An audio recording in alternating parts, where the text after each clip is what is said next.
विष्णु जी के सुदर्शन चक्र की पूरी कहानी। कहते हैं कि संसार में जब जब अन्याय बढ़ता है तो भगवान विष्णु जी धरती पर अवतार लेते हैं। संसार को रावण और कंस के अत्याचार से मुक्ति दिलाने के लिए भी उन्होंने राम और कृष्ण का अवतार लिया था। पुराणों में भगवान विष्णु को विश्व का पालनहार कहा गया है।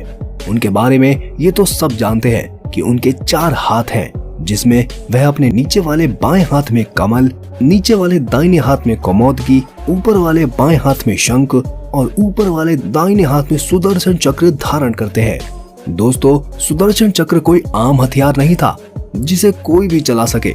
ये सिर्फ उन्हीं की आज्ञा पर वार करता था। लेकिन क्या आपको पता है कि ये सुदर्शन चक्र उनके हाथ में आया कहां से? आखिर ये चक्र अब कहां है? इसके पीछे एक रोचक कहानी छिपी हुई है। लेकिन उससे पहले वीडियो को लाइक करें और चैनल को सब्सक्राइब करके बेल आइकन को प्रेस कर ले। चलिए वीडियो को आगे बढ़ाते हैं। भगवान विष्णु का संपूर्ण स्वरूप ही ज्ञानात्मक है। पुराणों में उनके द्वारा धारण किए जाने वाले आभूषणों और अस्त्र शस्त्र भी प्रतीकात्मक है। कहते हैं कि विष्णु जी के 4 हाथ जीवन के 4 चरणों को दर्शाते हैं, जिसमें पहला है ज्ञान की खोज, दूसरा है पारिवारिक जीवन, तीसरा है वन में वापसी और चौथा है संन्यास। इसके अलावा उनके कानों में 2 कुंडल 2 विपरीत चीजों के जोड़ को दर्शाते हैं, जैसे ज्ञान और अज्ञान, सुख और दुख आदि। पुराणों के अनुसार सुदर्शन चक्र का निर्माण भगवान शंकर ने किया था और इसे बाद में भगवान विष्णु को सौंप दिया। शिव महापुराण में इससे जुड़ी एक कथा का वर्णन मिलता है। धार्मिक कथाओं के मुताबिक एक समय में राक्षस और दैत्यों का अत्याचार काफी बढ़ गया था। उनसे परेशान होकर सभी देवताओं और भगवान ने भगवान विष्णु से गुहार लगाई। इसके बाद लक्ष्मीपति नारायण ने कैलाश पर्वत पर जाकर भगवान भोलेनाथ की आराधना की। महादेव को प्रसन्न करने के लिए विष्णु जी ने 1000 नामों से भगवान शिव की आराधना करने लगे और हर एक नाम के साथ कमल का फूल अर्पित करते गए।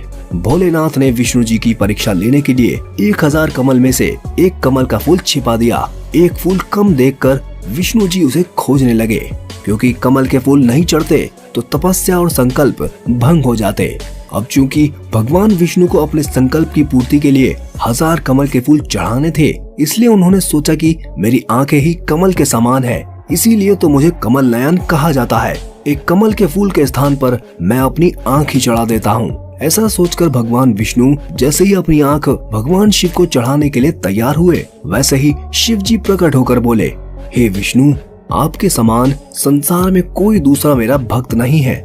इसके बाद भगवान विष्णु की पूजा और भक्ति से प्रसन्न होकर शिव जी ने उनसे वरदान मांगने के लिए कहा। फिर भगवान विष्णु ने अजय शस्त्र का वरदान मांगा। शिव शंकर ने फिर उन्हें सुदर्शन चक्र दिया। विष्णु ने उस चक्र से दैत्यों का संहार कर दिया और देवताओं को दैत्यों से मुक्ति मिल गई। इस तरह सुदर्शन चक्र भगवान विष्णु के साथ सदैव रहने लगा। कहते हैं कि सुदर्शन चक्र एक ऐसा अचूक अस्त्र था कि जिसे छोड़ने के बाद यह लक्ष्य का पीछा करता था और उसका काम तमाम करके वापस छोड़े गए स्थान पर आ जाता था। चक्र को विष्णु की तर्जनी उंगली में घूमते हुए बताया जाता है। सबसे पहले यह चक्र उन्हीं के पास था। चक्र सिर्फ उस मानव को प्राप्त होता है जिसे देवता लोग नियुक्त करते हैं। सभी देवी देवताओं के पास अपने अपने अलग अलग चक्र होते हैं। उन सभी के अलग अलग नाम थे। शंकर जी के चक्र का नाम भवरेंदु, विष्णु जी के चक्र का नाम कांता चक्र और देवी का चक्र मृत्यु मंजरी के नाम से जाना जाता था। सुदर्शन चक्र का नाम भगवान कृष्ण के नाम के साथ अभिन्न रूप से जुड़ा हुआ है। सुदर्शन चक्र ब्रह्मास्त्र के समान ही अचूक था। हालांकि यह ब्रह्मास्त्र की तरह विध्वंसक नहीं था। इसका प्रयोग अति आवश्यक होने पर ही किया जाता था, क्योंकि यह एक बार छोड़े जाने पर दुश्मन को खत्म करके ही दम लेता था। यह सुदर्शन चक्र चांदी की शलाकाओं से निर्मित था। इसका वजन 2200 किलो माना जाता है और आकार में लगभग 12 से 30 सेंटीमीटर व्यास का है। इसकी ऊपरी और निचली सतहों पर लौह शूल लगे हुए थे। इसके साथ ही इसमें अत्यंत विशाल किस्म के विष थे, जिसे द्विमुखी पैनी छुरियों में रखा जाता था। इन पैनी छुरियों का भी उपयोग किया जाता था। इसके नाम से ही विपक्षी सेना में मौत का भय छा जाता था। सुदर्शन चक्र की खासियत यह है कि इसे दुश्मन पर फेंका नहीं जाता, यह मन की गति से चलता है और पूरी धरती पर इस चक्र से बचने की कोई जगह नहीं है। पुराणों और ग्रंथों के मुताबिक यह 1 सेकंड में लाखों बार घूमता है। पलक झपकते ही यह लाखों योजन का सफर कर सकता है। सुदर्शन चक्र से जुड़ी एक कहानी ये भी है कि इसका निर्माण विश्वकर्मा द्वारा किया गया था। विश्वकर्मा ने अपनी पुत्री संजना का विवाह सूर्य देव के साथ किया, परंतु सूर्य देव की रोशनी तथा गर्मी के कारण उनके समीप ना जा सकी। यह बात जब विश्वकर्मा को पता चली तब उन्होंने सूर्य की चमक को थोड़ा कम कर दिया और सूर्य की बाकी बची ऊर्जा से त्रिशूल, पुष्पक विमान तथा सुदर्शन चक्र का निर्माण किया। ऐसा माना जाता है कि श्री कृष्ण जी ने गोवर्धन पर्वत को सुदर्शन चक्र की सहायता से ही उठाया था। श्री कृष्ण ने महाभारत के युद्ध में सुदर्शन चक्र का इस्तेमाल सूर्यास्त देखने के लिए किया था, जिसकी मदद से जयद्रथ का वध अर्जुन द्वारा हो पाया।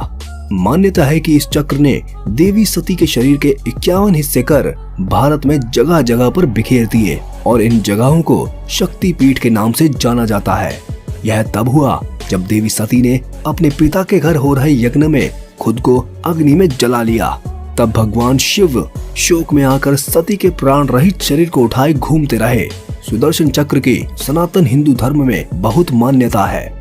जैसे वक्त, सूर्य और जिंदगी कभी रुकती नहीं, वैसे ही इसका भी कोई अंत नहीं कर सकता। यह परम सत्य का प्रतीक है। शिव पुराण के अनुसार साक्षात आदि शक्ति सुदर्शन चक्र में वास करती है। सुदर्शन का उपयोग करने से भगवान विष्णु और भगवान कृष्ण समय को रोककर समय के साथ खेलकर काफी चीजें बदली थी। वह समय को रोककर किसी भी असुर दानव को ध्वस्त कर देते थे और फिर उसका पराजय हो जाता था। ऋग्वेद के अनुसार सुदर्शन चक्र एक ऐसी शक्ति बताई गई है जिसकी सहायता से भगवान कृष्ण समय को रोक सकते थे और समय से आगे भी जा सकते थे। भगवान कृष्ण ने समय को रोककर अर्जुन को गीता का ज्ञान भी दिया। महाभारत युद्ध के समय भगवान कृष्ण ने समय को रोककर युद्ध के दौरान भी भीष्म पितामह को सही ज्ञान दिया था। तो दोस्तों, हम मान सकते हैं कि सुदर्शन चक्र एक ऐसी शक्ति थी जिसकी मदद से भगवान कृष्ण इस तरह के काम करते थे। हमारे लिए सुदर्शन चक्र को बिल्कुल सही तरीके से समझा पाना बहुत मुश्किल है, क्योंकि हम में से किसी ने भी यह नहीं देखा है। अगर दूसरे शब्दों में कहें और पुराणों की माने तो हम यह कह सकते हैं कि सुदर्शन चक्र केवल अस्त्र या शस्त्र नहीं था, बल्कि एक ऐसी शक्ति थी जिसका उपयोग केवल भगवान विष्णु या उनके अवतार कर सकते थे। इसीलिए भगवान कृष्ण के देह त्याग करने के बाद यह सुदर्शन चक्र पृथ्वी में समा गया था। उसके बाद न किसी ने इसे देखा और न ही किसी कथा में इसका दोबारा वर्णन सुना गया है। आपको क्या लगता है कि आज के समय में सुदर्शन चक्र कहीं होगा? आप हमें अपनी राय कमेंट सेक्शन में जरूर बताएं। साथ ही वीडियो पसंद आई हो तो लाइक करें और चैनल को सब्सक्राइब करके बेल आइकन को प्रेस जरूर कर दें। तब तक के लिए धन्यवाद।